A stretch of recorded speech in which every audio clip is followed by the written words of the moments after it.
बिस्मिल्लाहिर्रहमानिर्रहीम। अस्सलामुअलैकुम दोस्तों, आज हम जानेंगे फ़िरौन और दरिया ए नील का वाक़या। फ़िरौन बनी इसराइल का एक बादशाह था जो अपनी हुकूमत के समय बनी इसराइल के लोगों पर बहुत जुल्म किया करता था और लोग उसके जुल्म को बर्दाश्त किया करते थे। वो लोग कभी भी उसके ख़िलाफ़ आवाज़ नहीं उठाते थे, क्योंकि बनी इसराइल के पास इसके अलावा कोई दूसरा रास्ता नहीं था। वो लोग मिस्र को छोड़कर कहीं और जा भी नहीं सकते थे, इसलिए वो लोग उसके हर जुल्म को सह लिया करते थे, कभी भी उसके खिलाफ आवाज़ नहीं उठाया करते थे। फ़िरौन हर तरह के जुल्म करता था, जिंदा लोगों को दीवार में बांधकर उनके हाथों में कीले मारता था, और ये सब कुछ वो उन्हें किसी गलती की सज़ा देने के लिए नहीं करता था, बल्कि सिर्फ अपने दरबारियों और अपने दोस्तों को तमाशा दिखाने के लिए करता था। उसके दोस्त और दरबारी ये सब देखकर बहुत खुश होते थे। जब भी बनी इसराइल के किसी शख्स को दीवार में लटकाकर उसके हाथ में कीलें ठोकी जाती थी, तो उसकी चीख पुकार से दरबार के लोग बहुत खुश होते थे। वे लोग ठहाके लगाकर ये सब देखकर हंसा। दोस्तों, जब एक लंबे समय तक फ़िरौन ऐसा करता रहा और लोग उसकी किसी बात पर आवाज़ नहीं उठाया करते, तो फिर उसने ये दावा कर दिया कि वो मिस्र के लोगों का खुदा है, और उसने ये ऐलान करवा दिया कि लोग फ़िरौन को अपना खुदा माने और उसे सजदा करें, क्योंकि मिस्र पर उसकी हुकूमत है। तो फिर लोग फ़िरौन के डर और खौफ की वजह से उसको अपना खुदा कहने लगे। वो लोग उसको सजदा करते और उसको अपना सबसे बड़ा खुदा मानते। काफ़ी दिन बाद फिर फ़िरौन के दिल में ये ख्याल आया कि कोई ऐसा काम करके दिखाना चाहिए कि लोगों को उसकी खुदाई पर यकीन और बढ़ जाए। उसने ईद के दिन लोगों के सामने एक अजीबोगरीब दावा किया। बनी इसराइल के लोगों की ईद एक अलग तरह की होती थी, जिसे यौमुल निरोज कहते थे। इसका मतलब ये है कि एक नया दिन और खुशियाँ मनाने का दिन, क्योंकि इस दिन दरिया ए नील पूरी तरह से भरी रहती थी और अपनी तेज़ लहरें मारा करती थी। उस दिन दरिया ए नील की लहरें सबसे तेज़ रहती थी, इसलिए वो लोग इस दिन खुशी मनाया करते थे। दोस्तों, उसी खुशी के दिन फ़िरौन ने सबके सामने ये ऐलान किया कि दरिया का पानी मेरे हुक्म से चलता है। उसने लोगों से कहा, इसलिए तुम लोग मुझे शुक्र अदा करने के लिए मुझे सजदा करो, क्योंकि मैंने तुम्हारे लिए दरिया ए नील का पानी जारी किया है, और इस दरिया ए नील को खुश करने के लिए मैं तुम्हें हुक्म देता हूँ कि एक कुंवारी खातून को दरिया ए नील के हवाले कर दिया करो। इससे दरिया का पानी कभी भी कम नहीं होगा। लोगों ने फ़िरौन की इस बात को मान लिया और फ़िरौन का शुक्र अदा करने के लिए उसे सजदा करने लग गए और कहने लगे कि फ़िरौन हमारा खुदा, और इसी ने हमारे लिए दरिया ए नील को पानी से भर दिया है।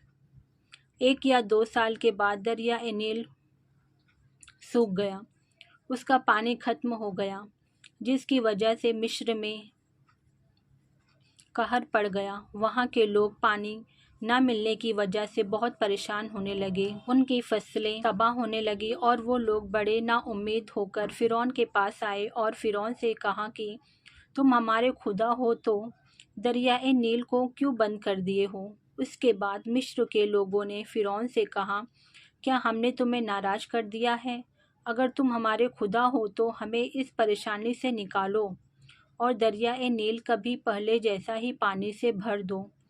फ़िरौन मिस्र के लोगों की इन बातों को सुनकर बहुत परेशान हो गया। सारी रात उसे नींद नहीं आई और वो अपने दरबार में टहलता रहा और सोचता रहा कि अब लोगों को कैसे यकीन दिलाएं कि वो उनका खुदा है। आखिर उसके दिमाग में एक तरीका आया और उसने एक सादा लिबास और सादी सी टोपी, जो आम इंसान पहना करता है, वो एक थैले में रख ली और अपने सभी वजीरों और दरबारों के लोगों को कहा कि मैं कल इस जगह पर अकेले जाना चाहता हूँ, कोई भी शख्स मेरे पीछे ना आए। दोस्तों, आपको बता दूँ, ये जगह आज भी मकयस के नाम से मशहूर है। अगले दिन सुबह होते ही फ़िरौन अपना थैला लेकर उस जगह पर पहुंच गया। वहां पहुंचने के बाद उसने अपने कपड़े बदले, शाही लिबास उतारकर सादा लिबास और सादी सी टोपी लगाकर ज़मीन पर लोट-पोट होने लगा और दुआएं मांगने लगा। ए ज़मीन और आसमान के मालिक, ए सारी कायनात को बनाने वाले रब, मैंने तेरी बहुत नाफरमानी की है और तेरे बंदों पर भी बहुत जुल्म किया है, लेकिन अब मेरी जान पर बन आई है। ऐ मेरे रब, अब लोगों में मेरी इज्जत रख ले, अब मुझे उन लोगों के सामने जलील और रुस्वा होने से बचा ले। बेशक मैं जानता हूँ कि असली खुदा तू ही है। दोस्तों, आप ये जानकर हैरान हो जाएंगे कि फ़िरौन की दुआ कबूल हो गई और दरियाए नील फिर से पहले जैसा भर गया और अपनी तेज लहरें मारने लग गया। फिर तारोताज़ा हो गया, जैसे कभी सूखा ही नहीं था। और जैसे ही फ़िरौन शहर पहुंचा तो लोग उसको सजदा करने लगे और लोगों को उसकी खुदाई पर यकीन और बढ़ गया कि फ़िरौन ही हमारा खुदा है। फ़िरौन की बनाई हुई रस्म भी हमेशा के लिए तय कर दी गई और मिस्र के लोग हर साल एक लड़की को दरियाए नील में डुबा देते थे।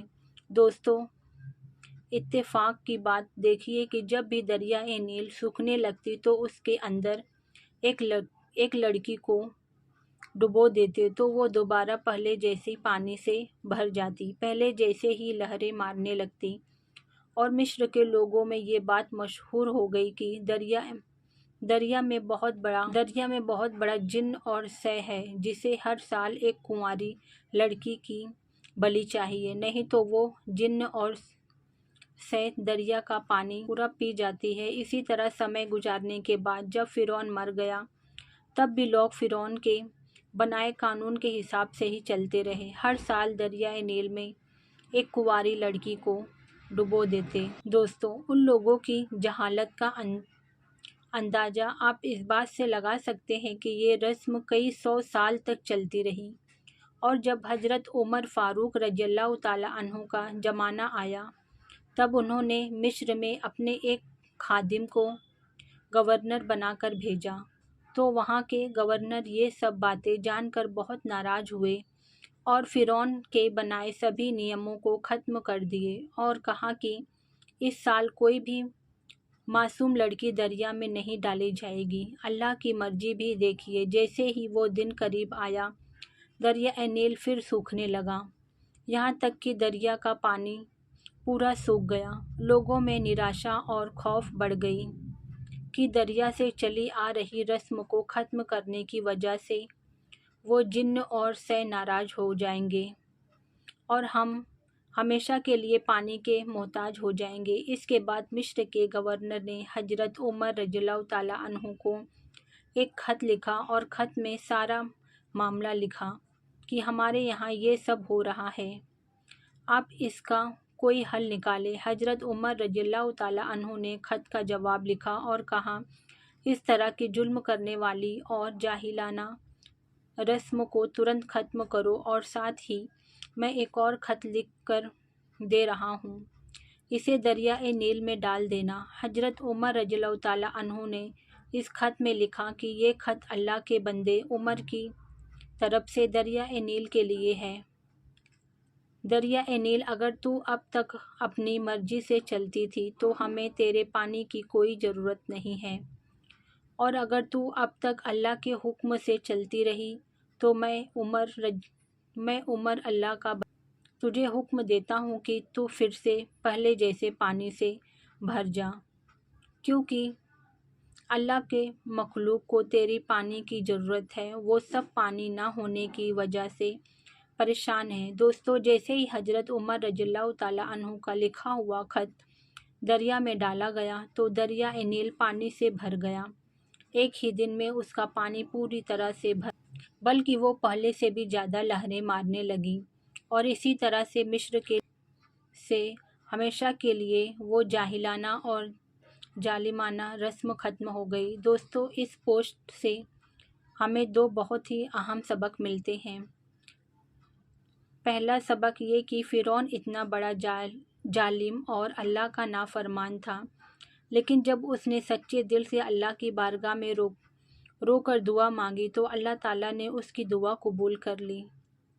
तो क्यों नहीं अगर हम भी अल्लाह ताला की बारगाह में सच्चे दिल से दुआ मांगेंगे तो क्या अल्लाह हमारी दुआ नहीं सुनेगा? बेशक अल्लाह हमारी भी दुआ कबूल। दूसरा सबक ये है कि दोस्तों, हमारे समाज में कुछ ऐसे जाहिलाना रस्म भी हैं जिसे सिर्फ इसलिए की जाती है कि ये रस्म कई सालों से चलती आ रही है, लेकिन ये कोई अच्छी बात नहीं है कि कोई गलत रस्म से चलती आ रही हो और हम भी उसे जारी रखें। हमारी शरीयत से सिखाती है कि ऐसे बुरे कामों से फ़ौरन तौबा कर लेनी चाहिए और अल्लाह पर भरोसा करते हुए इस तरह के मुशरिकाना और जाहिलाना रस्मों को छोड़ देना चाहिए। इससे किसी भी तरह का कोई नुकसान नहीं होता है, बल्कि सब कुछ अल्लाह रब्बुल इज़्ज़त की मर्ज़ी से होता है। अल्लाह ताला से दुआ है कि हमें हर किस्म की मुशरिकाना और जाहिलाना रस्मों से बचाए और हमें नेक काम करने की तौफीक अता करें, हर बुरे काम से बचाए। अगर आपको ये वीडियो अच्छी लगी हो तो इसे और लोगों तक शेयर करें, लाइक करें, सब्सक्राइब करें। अल्लाह हाफ़िज़।